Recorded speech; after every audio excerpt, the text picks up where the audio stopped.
차디찬 쇠사슬이 살을 파고드는 감각에 성춘향은 거친 숨을 몰아쉬며 바닥에 쓰러졌다. 눅눅한 흙바닥에서 올라오는 곰팡이 냄새와 비린 피비린내가 코끝을 찔렀으나 그녀는 입술을 깨물며 신음소리를 안으로 삼켰다. 방금 전까지 동원마당에서 휘둘러진 태장 소리가 여전히 귀를 울리고 장독에 취한 다리는 감각이 마비된 채 부어올라 있었다. 변학도의 서슬퍼런 눈빛이 눈앞에 아른거렸고 수청을 들라던 그 천박한 음성이 귓가를 맴돌자 춘향은 온몸을 떨며 주먹을 쥐었다. 인간의 탈을 쓰고 어찌 이리도 잔혹할 수 있단 말인가 하며 그녀는 벽에 머리를 기대고 흐려지는 정신을 붙잡으려 애를 썼다. 창살 사이로 비치는 차가운 달빛만이 옥방 안의 처참한 광경을 비추고 있었고 춘향의 하얀 저고리는 이미 갈기갈기 찢겨 붉은 선혈로 얼룩져 있었다.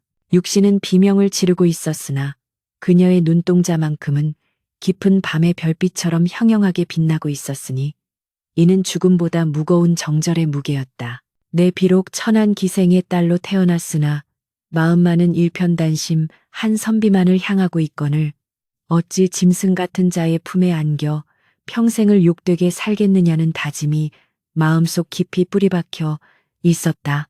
춘향은 갈라진 목소리로 나지막이 몽룡의 이름을 읊조리며 저 멀리 한양 땅을 향해 닿지 않을 기도를 올리고 또 올렸다. 이 모든 비극은 불과 몇 달 전까지만 해도 상상조차 할 수 없던 일이었으며 남원의 봄은 그저 따사롭기만 했던 기억이 주마등처럼 스쳐 지나갔다. 광안루에서 그네를 타며 치맛자락을 휘날리던 그날의 바람과 자신을 보고 넋을 잃었던 소년 이몽룡의 풋풋한 미소가 지금의 고통과 대비되어 가슴을 난도질했다. 서방님과 함께 백년해로를 기약하며 나누었던 옷가락지는 이제 차가운 감옥의 먼지 속에 굴러다니고 있었으나 그녀는 그것을 소중히 움켜쥐었다. 한양으로 떠나며 반드시 장원 급제하여 돌아오겠다던 그 약속이 유일한 동아줄이었고 춘향은 그 희망 하나로 모진 매질을 견뎌내고 있었다. 새로 부임한 변학도는 남원의 명물이라 소문난 춘향의 미색에 탐욕을 품고 부임 첫날부터 기생점고를 열어 그녀를 압박하기 시작했다. 그는 고을의 정사는 뒤로 한 채 오로지 주색 잡기에 혈안이 되어 있었으며 춘향이 정절을 이유로 수청을 거부하자 광기 어린 분노를 쏟아냈다. 늦가짓 기생년이 무슨 정절이냐며 비웃던 변학도의 일그러진 얼굴과 그 곁에서 아부하던 이방들의 비열한 웃음소리가 옥방 경면마다 환청처럼 울려 퍼졌다. 춘향은 자신을 향한 모욕보다 서방님과의 사랑이 부정당하는 것에 더 큰 분노를 느꼈고 결국 죽음으로 항거할 것을 결심하기에 이르렀다. 매서운 밤바람이 옥방 안으로 스며들어 춘향의 상처 입은 살결을 핥히었으나 그녀는 오히려 등불을 보듯 마음을 다스리며 내일을 대비했다. 변학도는 분명 내일 다시 자신을 불러내어 최후의 통첩을 보낼 것이며 그때 자신의 대답은 오직 하나뿐임을 그녀는 스스로에게 확인시켰다. 충신은 두 임금을 섬기지 않고 열녀는 두 남편을 섬기지 않는다는 그 평범하고도 위대한 진리를 목숨을 걸고 증명하리라 마음먹었다. 어둠이 가장 짙은 새벽녘 춘향은 고통 속에서도 잠시 눈을 붙이며 꿈속에서라도 서방님의 얼굴을 한 번만 더 볼 수 있기를 간절히 바랐다. 그러나 꿈속에서 본 서방님의 모습은 찬란한 도포 차림이 아니라 남루한 옷차림으로 눈물을 흘리고 있어 춘향은 소스라치게 놀라 잠에서 깨어났다. 가슴이 불길하게 뛰고 식은땀이 비오듯 흘렀으나 그녀는 이것이 자신의 약해진 마음이 만들어낸 환상이라 치부하며 억지로 정신을 가다듬었다. 설령 서방님이 돌아오지 못한다 할지라도 나만은 끝까지 이 신의를 지키는 것이 사람의 도리라 믿으며 그녀는 무거운 칼을 목에 쓴 채 꼿꼿이 앉아 아침을 기다렸다. 마침내 옥문이 열리는 육중한 소리가 들리고 횃불을 든 옥졸들이 다가오자 춘향의 눈에는 서슬퍼런 투지가 다시금 타오르기 시작했다. 옥문이 열리는 소리는 마치 지옥의 문턱이 삐걱거리는 듯 날카롭고 육중하게 울려 퍼졌다. 들이닥친 군졸들은 자비 없는 손길로 춘향의 가냘픈 팔을 잡아 끌었으며 이미 만신창이가 된 그녀의 몸은 바닥에 질질 끌려 나갔다. 동원 앞마당에는 이미 변학도가 서슬퍼런 눈빛을 빛내며 높은 의자에 앉아 있었고 주위에는 구경 나온 백성들이 숨을 죽인 채 이 참혹한 광경을 지켜보고 있었다. 춘향의 머리채가 뒤로 젖혀지며 강제로 변학도의 시선과 마주하게 되었으나 그녀의 눈동자에는 두려움 대신 서늘한 멸시가 서려 있었다. 변학도는 부채를 탁 접으며 고압적인 목소리로 내 인연 아직도 내 죄를 모르겠느냐며 마지막으로 기회를 줄 터이니 수청을 들고 목숨을 보전하라 명했다. 춘향은 터진 입술 사이로 피 섞인 침을 뱉어내며 변학도의 눈을 똑바로 응시하고 대답했다. 수령 사또께서는 백성을 돌보라는 임금님의 명을 받들어 이 고을에 오셨거늘 어찌하여 힘없는 여인에게 정절을 벌이라. 강요하며 짐승보다 못한 짓을 일삼으시냐고 일갈했다. 그녀의 목소리는 비록 낮고 떨렸으나 그 안에 담긴 기계는 동원마당의 공기를 얼어붙게 만들 만큼 강력했다. 변학도는 경로하여 탁자를 내리쳤고 당장 저 요망한 년에게 주리를 틀어 그 주둥이를 다물게 하라고 악을 쓰며 군졸들을 다그쳤다. 춘향의 가녀린 다리 사이로 굵은 나무 막대기가 끼워지고 집행관들의 힘이 실리자 뼈가 어긋나는 소름 끼치는 소리가 고요한 마당에 울려 퍼졌다. 고통은 해일처럼 밀려와 춘향의 정신을 아득하게 만들었으나 그녀는 오히려 입술을 짓씹으며 신음 하나 흘리지 않으려 애썼다. 곁에서 지켜보던 향단은 실성한 듯 울부짖으며 사또 제발 우리 아가씨를 살려달라고 발치에 매달렸으나 무정한 군졸의 발길질에 채여 저 멀리 나동그라졌다.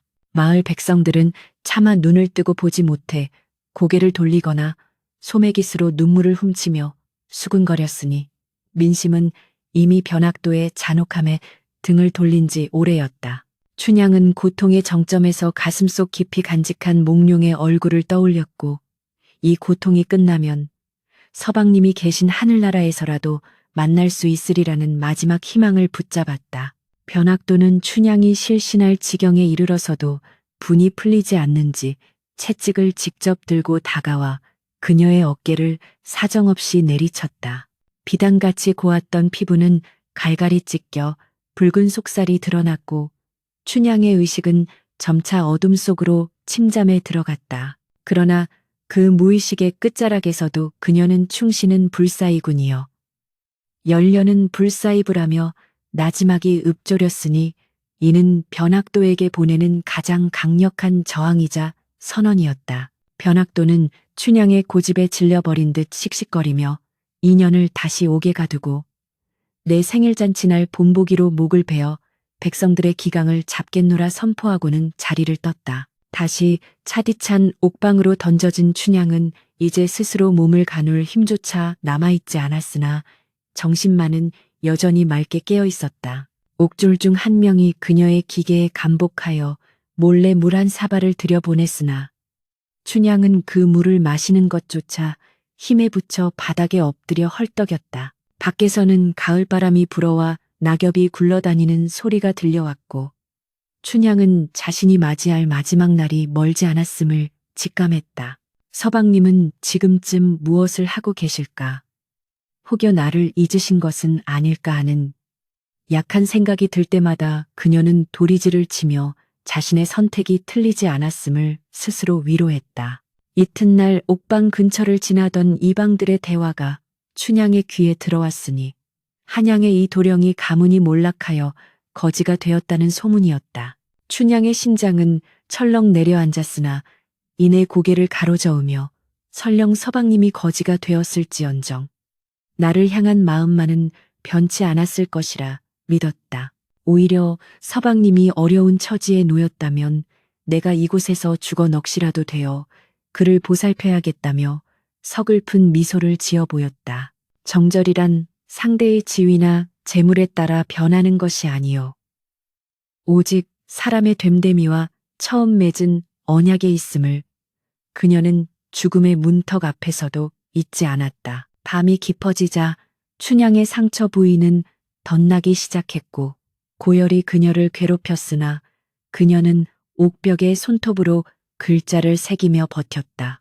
일편단심이라는 네 글자가 춘향의 손끝에서 피와 섞여 벽면을 채워나갔고 그것은 감옥 안의 그 어떤 어둠보다도 밝게 빛났다.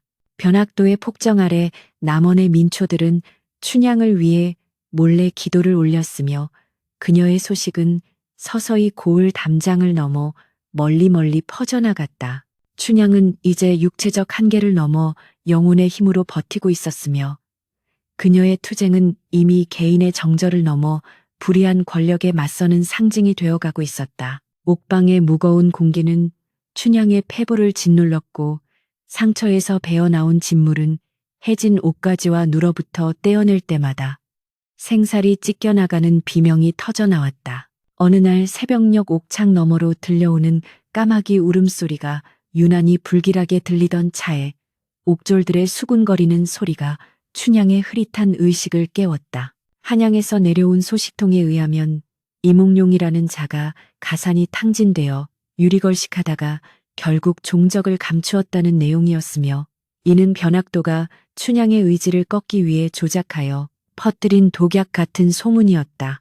춘향은 가슴이 내려앉는 충격을 받았으나 이내 눈을 감고 서방님과 나누었던 정표인 옥지환을 가슴에 품으며 그분이 비록 천한 거지가 되었을지언정 결코 기계를 버릴 뿐은 아니라고 스스로를 다독였다. 변학도는 춘향의 절망을 확인하기 위해 직접 옥사를 찾아와 비열한 웃음을 흘리며 네가 믿던 정인이 이제는 구걸로 연명하는 신세가 되었으니 아직도 그를 위해 목숨을 버리겠느냐며 비아냥거렸다. 그는 춘향의 턱을 들어 올리며 지금이라도 내 수청을 든다면 너는 물론 네 어미인 월매까지 부귀영화를 누리게 해주겠노라 감언이설로 꿰어내려 했다. 그러나 춘향은 변학도의 얼굴에 핏기 없는 침을 내뱉으며 까마귀가 아무리 지저댄들 백학의 뜻을 어찌 알겠느냐며 내 서방님이 거지가 된들 그것은 하늘의 뜻이요. 나의 절개는 변함이 없다고 단호히 대처했다. 변학도는 모욕감에 치를 떨며 춘향의 뺨을 사정없이 후려치고는 사흘 뒤 내 생일잔치 때 내 년의 목을 베어 개들의 먹이로 던져주겠노라. 사자우를 토하며 물러갔다. 옥방 밖으로 쫓겨나 울고 있던 월매는 딸의 처참한 몰골을 보고 통곡하며 차라리 눈 딱 감고 사또의 말을 듣지 그러느냐며 딸의 고집을 원망 섞인 애정으로 질타했다. 춘향은 어머니의 손을 잡으며 어머니 소저가 죽어 귀신이 될지언정 두 서방을 섬기는 수치는 당하지 않겠으니 부디 저를 용서하시고 저승에서나마 서방님과 만나게 빌어달라고 눈물로 호소했다. 월매는 딸의 완강한 태도에 가슴을 치며 통곡했으나 춘향의 눈에는 이미 이승의 미련을 버린 듯한 초연함과 성스러운 기운마저 감돌고 있었다. 마을 백성들은 변학도의 생일이 다가올수록 춘향의 죽음을 안타까워하며 집집마다 작은 등불을 켜고 그녀의 넋이 편히 잠들기를 기원하는 진풍경이 벌어지기도 했다. 그러던 중 남원고을 어귀에 누더기를 걸치고 다 깨진 갓을 쓴 거지 하나가 나타났으니 그가 바로 암행어사가 되어 돌아온 이몽룡이었으나 아무도 그 정체를 알지 못했다. 몽룡은 고을 사람들의 대화를 통해 춘향이 겪고 있는 고초와 변학도의 극악무도한 만행을 낱낱이 전해 들으며 가슴속에서 타오르는 분노를 억누르고 또 억누르며 때를 기다렸다. 그는 짐짓 미친 사람처럼 행동하며 변학도의 생일 잔치에 들어가 음식을 구걸하는 척하며 동원 안의 삼엄한 경비와 관리들의 부패상을 살폈다. 춘향은 죽음을 사흘 앞두고 옥속에서 마지막으로 자신의 머리를 빗으며 서방님을 향한 연서 대신 자신의 피로 수건에 절명시를 써 내려가기 시작했다. 춘향의 시구에는 임을 향한 그리움과 불의에 굴하지 않는 서슬퍼런 기계가 서려 있었으며 이를 우연히 훔쳐본 늙은 옥졸조차 눈시울을 붉히며 고개를 숙였다. 변학도는 백성들의 고열을 짜내어 생일 잔치 준비에 여념이 없었고 남원 산천의 온갖 진미를 끌어모아 탐욕스러운 연회를 계획하며 춘향의 처형을 그 연회의 대미로 장식하려 했다. 춘향은 이제 육신의 고통을 초월하여 영혼이 맑아지는 단계에 이르렀으며 꿈속에서 찬란한 빛이 자신을 감싸는 것을 보고 자신의 진심이 하늘에 닿았음을 직감했다. 그녀는 죽음을 앞둔 죄수가 아니라 정의와 사랑을 지키는 투사처럼 당당하게 앉아 다가올 운명의 시간을 묵묵히 기다리고 있었다. 밤이 깊어지자 몽룡은 몰래 옥사 근처를 찾아가 춘향의 이름을 나지막이 불렀으나 춘향은 이를 환청이라 생각하며 대답하지 않았다.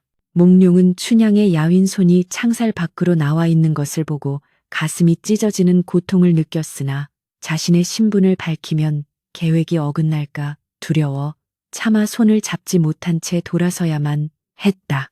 그는 어둠 속에서 주먹을 꽉 쥐며 변학도의 목을 치고 춘향을 구할 결심을 더욱 굳건히 다졌고 남원의 하늘에는 폭풍전야와 같은 무거운 정적이 내려앉았다. 춘향은 그날 밤 마지막으로 보름달을 보며 서방님 제가 먼저 가서 기다릴 터이니 부디 만수무강하시어 뜻을 이루소서라고 속삭이며 두 눈을 지시시 감았다. 남원 동원마당은 변학도의 생일을 축하하기 위해 모여든 인근 고을 수령들과 아첨꾼들로 인산인해를 이루었으며 화려한 차일 아래에는 산의 진미가 가득 차려진 상들이 끝도 없이 펼쳐졌다. 풍악 소리는 하늘을 찌를 듯 드높았으나 그 흥겨운 가락 뒤편에는 굶주린 백성들의 원성과 춘향의 처형을 앞둔 불길한 긴장감이 자욱하게 깔려 있었다. 변학도는 술에 취해 불그스레해진 얼굴로 좌중을 둘러보며 오늘 이 자리에서 정절을 운운하며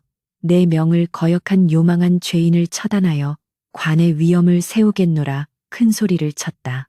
잠시 후 칼을 쓴 채 끌려 나온 춘향의 몰골은 차마 눈을 뜨고 볼 수 없을 만큼 참혹했으나 그녀의 꼿꼿한 자세와 서늘한 눈빛만큼은 연회장의 기세를 단번에 압도하고도 남음이 있었다. 그때 누더기를 걸치고 다 깨진 갓을 쓴 거지 하나가 연회장 구석으로 기어들어오며 술 한 잔을 구걸하자 변학도는 불쾌한 기색을 내비치며 당장 저 비렁뱅이를 끌어내라 명했다. 그러나 거지는 아랑곳하지 않고 운봉 수령의 상 앞에 앉아 시 한 수를 읊겠노라 제안하니 그것이 바로 금잔에 맛 좋은 술은 백성의 피요 옥쟁반에 맛 좋은 안주는 백성의 기름이라며 노래한 명시였다. 술잔을 들던 수령들의 손이 일제히 멈추고 장내에 기묘한 정적이 흐르는 찰나 거지는 품속에서 번쩍이는 마패를 꺼내들며 암행어사 출두야 하고 병력 같은 고함을 내질렀다. 사방에서 역졸들이 번개처럼 들이닥쳐 동원의 담장을 넘었고 아수라장이 된 연회장에서 관리들은 혼비백산하여 밥상 밑으로 기어들어 가거나 담을 넘으려다 나동그라졌다. 이몽룡은 늠름한 어사복으로 갈아입은 채 위풍당당하게 동원 한복판에 섰으며 변학도는 사시나무 떨듯 떨며 의자에서 굴러떨어져 살려달라고 빌며 머리를 조아렸다. 몽룡은 변학도의 죄상을 낱낱이 열거하며 백성을 수탈하고 무고한 여인을 옥죄어 죽이려 한 죄는 결코 용서받지 못할 것이라 일갈한 뒤 즉각 압송할 것을 명령했다. 이어 그는 처형대 위에 쓰러져 있던 춘향에게 다가가 고개를 들라 명했으나 춘향은 여전히 그가 자신의 서방님인 줄 모른 채 죽기 전에 마지막으로 그분을 뵙게 해달라고 애절하게 읊조렸다. 몽룡이 떨리는 손으로 춘향의 얼굴을 감싸쥐며 내가 왔소. 춘향아 내가 왔소라고 속삭이자 춘향은 꿈결인 듯 눈을 뜨고는 눈앞에 어사가 그토록 그리던 몽룡임을 확인하고 비명 같은 울음을 터뜨렸다. 춘향의 눈물은 그간의 고초와 억울함을 씻어내듯 그치지 않고 흘러내렸으며 몽룡은 그녀를 품에 안고 다시는 헤어지지 않겠다며 백성들 앞에서 굳은 약속을 올렸다. 옥바라지를 하며 딸의 죽음을 준비하던 월매는 미친 듯이 달려와 몽룡의 다리를 붙잡고 이게 꿈이냐 생시냐며 통곡 섞인 웃음을 지어 보였고 구경하던 백성들은 만세를 부르며 환호했다. 정의가 승리하고 진실이 밝혀지는 그 순간 남원의 하늘은 거짓말처럼 맑게 개었으며 만신창이가 된 춘향의 수의 위로 따스한 햇살이 내려앉아 그녀의 고결한 희생을 축복하는 듯했다. 몽룡은 춘향을 가마에 태워 정중히 모시게 하고 남원 고을의 부패한 관리들을 모조리 척결하여 백성들의 맺힌 한을 풀어주니 그 기계가 온 나라에 자자하게 퍼져나갔다. 남원의 산천은 언제 그런 피바람이 불었냐는 듯 다시금 평화로운 녹음으로 뒤덮였고 동원 마당에 울려 퍼지던 통곡 소리는 백성들의 활기찬 웃음소리로 바뀌었다. 이몽룡 어사는 부패한 수령과 아전들을 엄히 다스려 고을의 기강을 바로잡았으며 춘향의 상처를 치유하기 위해 최고의 의원을 불러 정성을 다해 보살폈다.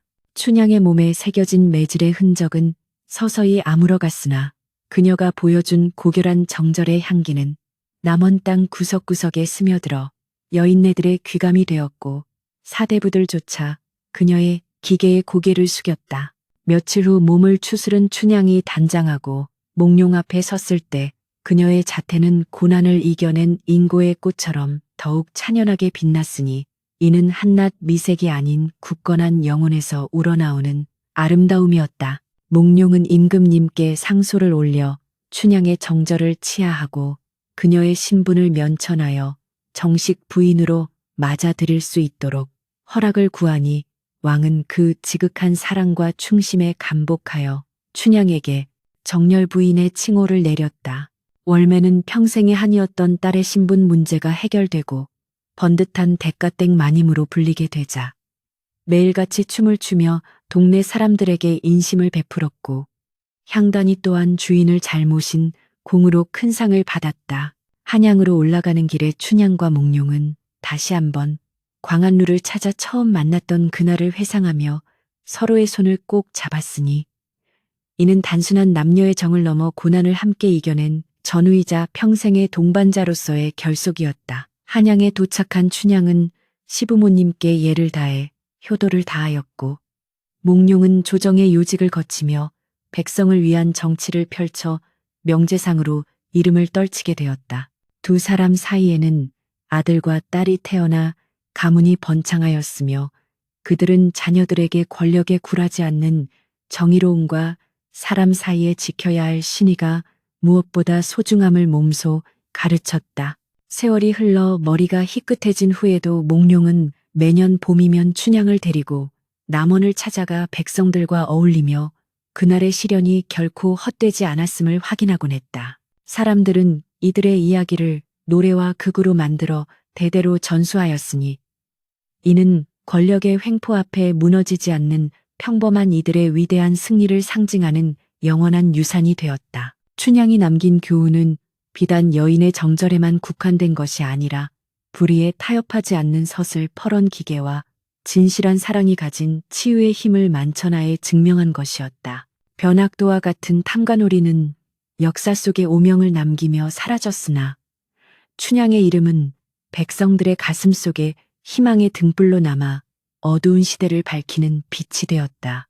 인생의 모진 풍파는 누구나 겪는 법이나 그 고난을 대하는 자세에 따라 그 가치가 달라짐을 춘향의 삶은 여실히 보여주었다. 따사로운 햇살 아래 부부가 마주보며 웃는 모습 뒤로 남원의 들꽃들이 바람에 휘날리며 그들의 앞날을 축복하듯 향기를 내뿜으니 가히 인간 세상의 가장 아름다운 풍경이라 할 만했다.